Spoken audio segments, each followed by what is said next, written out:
Morning students. बेटे आज हम सीबीएसई सैंपल पेपर 24-25 का सेक्शन ई शुरू कर रहे हैं। आइए बढ़ते हैं उसके फर्स्ट क्वेश्चन की तरफ। Miss Sheela visited a store near her house and found that the glass jars are arranged one above the other in specific pattern. On the top layer there are 3 jars, in the next layer there are 6 jars, in the third layer from the top there are 9 jars and so soon tell 8 layers. तो आपको जो given है कि आपके पास शीला एक shop में गई है और वो जब देख रही है कि जार्स को कुछ पैटर्न में रखा गया है, और वो किस पैटर्न में रखा गया है कि फर्स्ट रो में 3 जार्स हैं, फिर 6, फिर 9 एंड सो ऑन, और ऐसे करके 8 लेयर्स जार्स की बनाई गई हैं। तो फर्स्ट क्वेश्चन है write the AP whose term represent the number of jars in different layers starting from top, also find the common difference. तो आपके पास जो फर्स्ट क्वेश्चन है आपको एपी राइट डाउन करनी है 3, 6, 9, और यहाँ पर पहले 3 जार्स हैं, फिर 6 जार्स हैं, फिर 9 जार्स हैं, और आपके टोटल लेयर्स कितनी है 8। तो आपके पास 3 का गैप है, 8 3 जा 24 जार्स आपके सबसे 8th रो में होंगे। ठीक है, तो अब उसने कहा एपी लिखी है, हमने लिख दी है। सेकंड वो कह रहा है डी फाइंड आउट कीजिए। तो डी आपका कैसे फाइंड आउट होता है, 8 - 7 6 - 3 = 3। सेकंड क्वेश्चन की तरफ बढ़ते हैं। यहाँ पर उसने कहा is it possible to arrange 34 jars in a row? If it is possible, is it pattern is continue? Justify your answer. तो यहाँ पर वो कह रहा है कि लास्ट में क्या 34 जार आ सकते हैं किसी रो में? तो हाँ जी, देखते हैं। तो let an is equal to 34। an का फॉर्मूला a + n - 1 होता है, is equal to 34। a है 3, n - 1, d आपके पास आएगा 3, n - 1 3 is equal to 34 minus 3, n - 1 3 is equal to 31, n - 1 is equal to 31 by 3, n is equal to 31 by 3 plus 1, n is equal to 31 plus 3, 34 by 3 divide करेंगे, 3 1 जा 3, 3 1 जा 3, 3 3 जा 9। ठीक है, तो आपके पास जो आंसर आता है पॉइंट्स में, तो हम लिख देंगे 34 जार्स है ना। Arrangement of 34 jars is not possible, तो हम लिखेंगे कि it is not possible. Okay, अब आपके पास बेटा जी थर्ड पॉइंट क्या है, उसने कहा if there are n number of rows, number of rows उसने दे दी है n in a layer and find the expression for finding the total number of jars in term of n। तो आपको Sn find out करना है। Sn का बेटा formula क्या होता है, n/2 a + an। हम स्मॉल फॉर्मूले की तरफ बढ़ते हैं क्योंकि यहाँ पर नंबर ऑफ जार्स आपको n गिवन है। ठीक है, a आपके पास 2 गिवन है और an आपके पास 24 गिवन है। n/2 आपके पास आ जाएगा 27, तो 27 n/2। ठीक है, और यदि आप इसे बड़े वाले फॉर्मूले से करते हैं, हम उसका भी आपको आंसर फाइंड आउट करके दिखा देते हैं। Sn is equal to n/2 2a plus n minus 1d, n/2 2a, a आपके पास यहाँ पर है 3, n आपके पास n है एंड d आपके पास 3, n/2 6 plus 3n minus 3, n/2 3n plus 3। ठीक है, या तो आपका आंसर स्मॉल फॉर्मूले से n की फॉर्म में ये आएगा, या फिर आपका बड़े वाले फॉर्मूले से n की फॉर्म में आपको ये आंसर मिलेगा।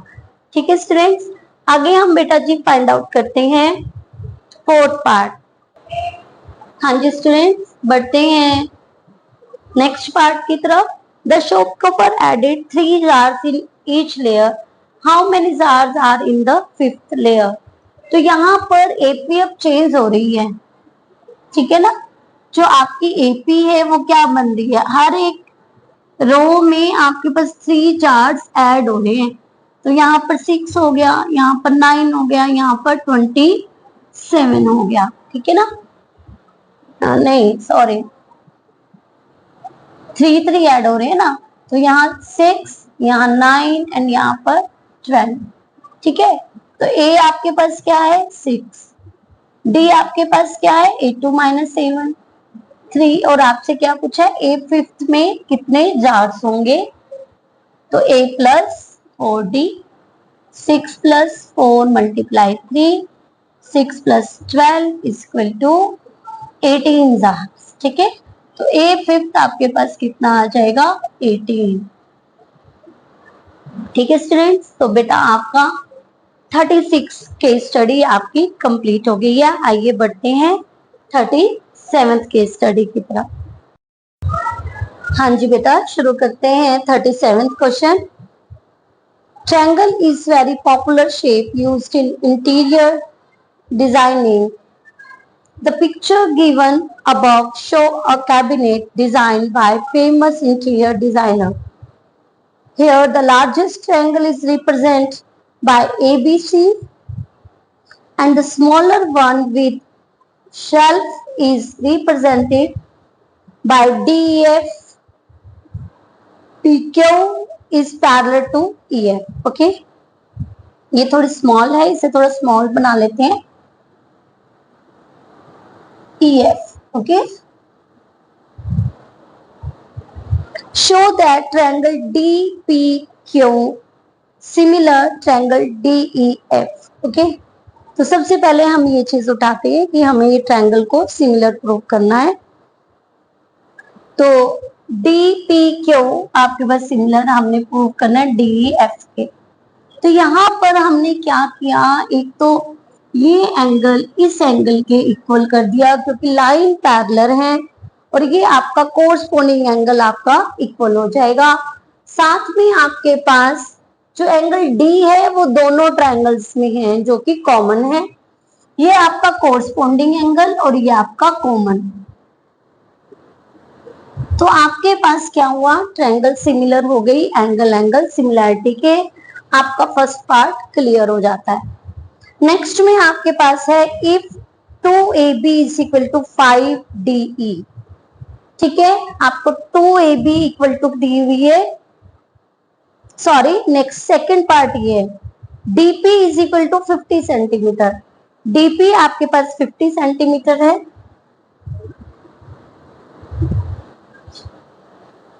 PE आपके पास 70 सेंटीमीटर है। आपको फाइंड आउट करनी है PQ बाय में EF। तो ध्यान दीजिएगा, अभी हमने ट्रायंगल को सिमिलर प्रूव किया है। सिमिलर प्रूव करने से क्या होता है, उनकी जो कोरस्पोंडिंग साइड होती है वो प्रोपोर्शनल हो जाती है। तो हमने वही किया। सबसे पहले हमने DE फाइंड आउट कर ली। DE 50 प्लस 70 120 आ जाएगा। अब हमने जो मैंने अभी आपको बताया था साइड ऑफ सिमिलर ट्रायंगल की वजह से ये आपके पास प्रोपोर्शनल होगा। DP बाय में DE is equal to TP PQ by में EF। हमने इसकी वैल्यू को हमने पुट कर दिया। PQ आपको ये दोनों इक्वल हैं, तो ये भी आपके पास क्या आएगा 50 बाय में 120, ठीक है ना। आपने ये चीज फाइंड आउट करी, ये इसके इक्वल है, तो ये किसके इक्वल हो गया, इसके इक्वल हो गया। ये आपके पास आ जाएगा 5/12। ओके, अब आपके पास थर्ड पार्ट में है if 2AB is equal to 5DE and triangle ABC similar triangle DEF। अब आपको गिवन है 2AB is equal to 5 DE। तो यहाँ पर आपके पास 5/2 है। सबसे पहले हम इसे सही कर लेते हैं।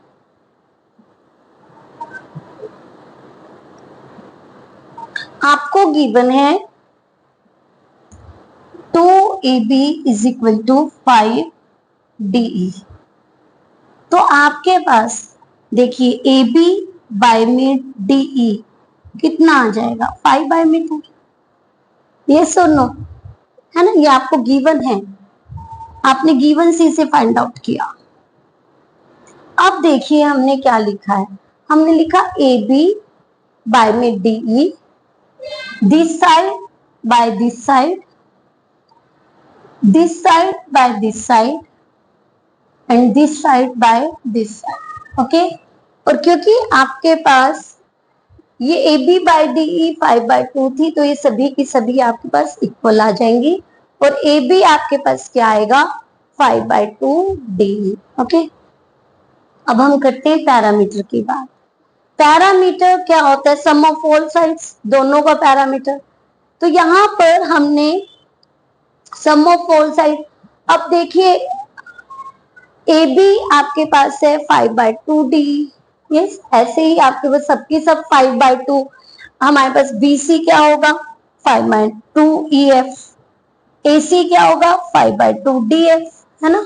तो हमने सबके प्लेस पर हमने 5/2 को कॉमन ले लिया और लिखा DE plus EF plus FD, और बाय में DE plus EF plus FD।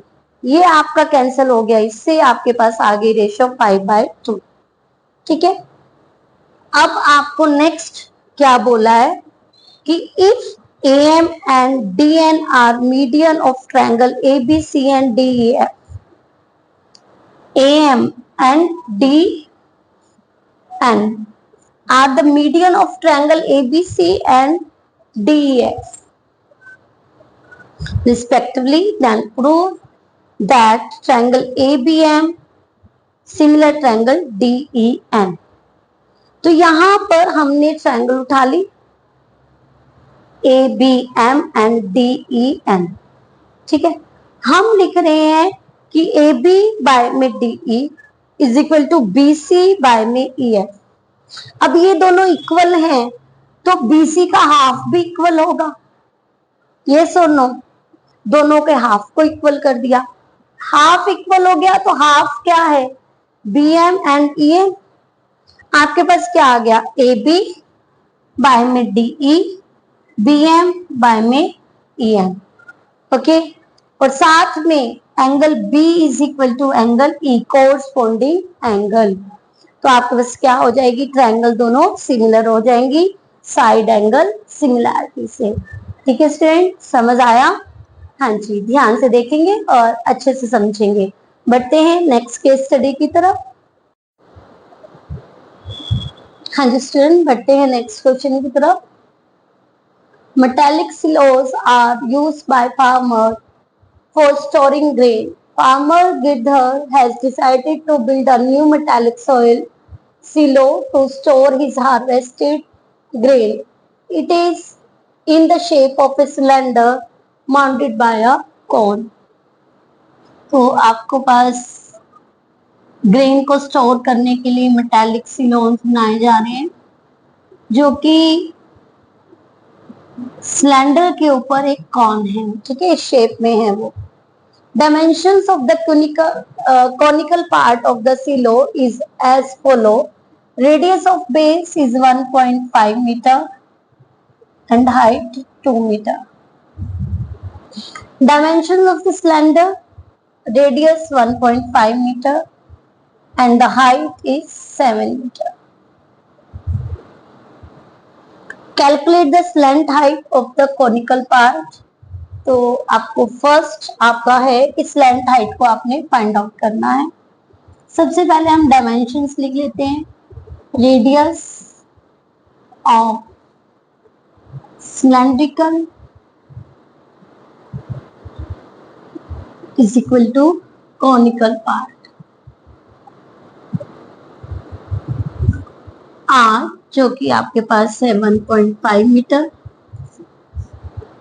Height of cylinder जो कि H1 है वो है 7 metre and the height of conical part cone जो कि H2 आप ले लीजिए वो है 2 metre. Slant height of cone जो कि L है ये आपको फाइंड आउट करनी है, R square plus H square. R आपके पास है 1.5 square plus 2 square, 2.25 plus 4, 6.25, 2.5 metre. Okay, first part आपका सॉल्व हो गया। आगे बढ़ते हैं सेकंड क्वेश्चन की तरफ। Find the curved surface area of the conical part. Second part है curved surface area of conical part,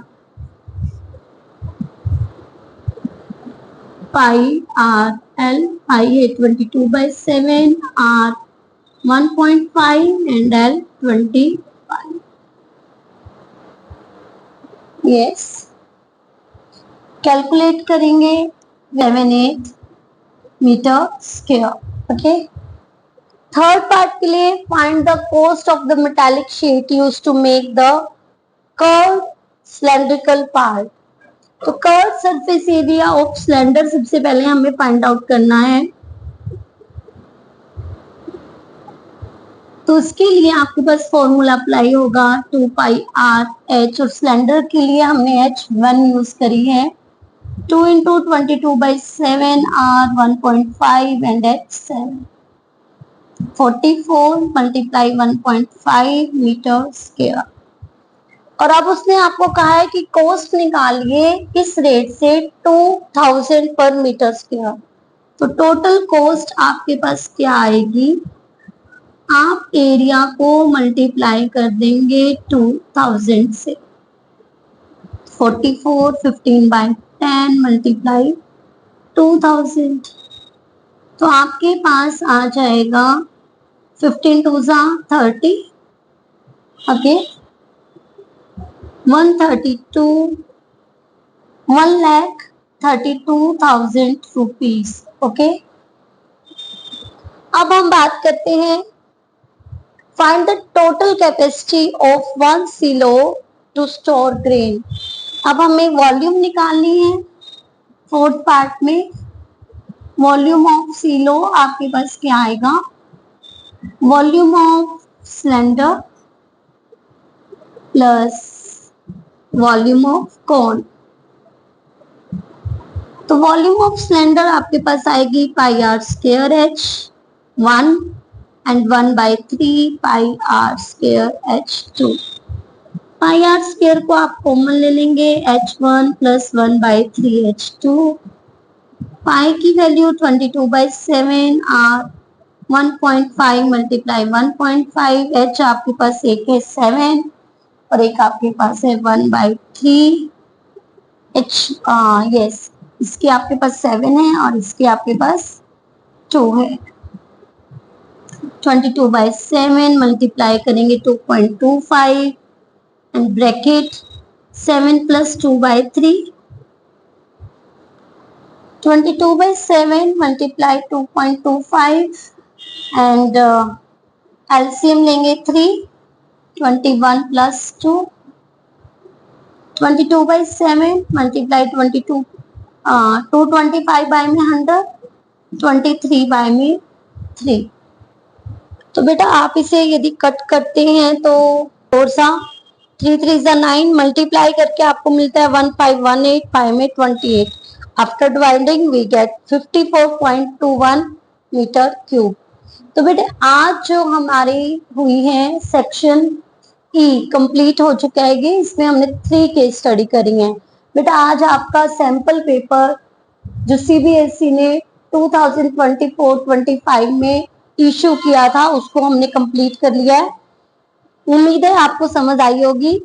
next video में हम नेक्स्ट एक सैंपल पेपर की तरफ बढ़ेंगे। ठीक है, थैंक यू स्टूडेंट्स।